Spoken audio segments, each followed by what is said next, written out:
dami nakaluto. Tapos ko lang mag-iyaw sa araw. Ganun yung kadalas ginagawa yan niya. Lagi ko ginagawa rin ito. Mainit na. Pag init talaga, no? Dito ako na nagluluto sa initan. Oo, di mo, nagluluto na. Ulit yan, kuya. Ayos, di ba? Ganito rin gawin nyo rito pag nagpunta kayo rito. Galing, masarap mag-iyaw dito sa araw.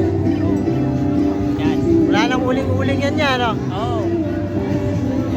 Init lang, oh. Init lang ng panahon. Ano, para na, kakain na tayo, luto na. Kakain Sana na. all. Kakain na. Kakain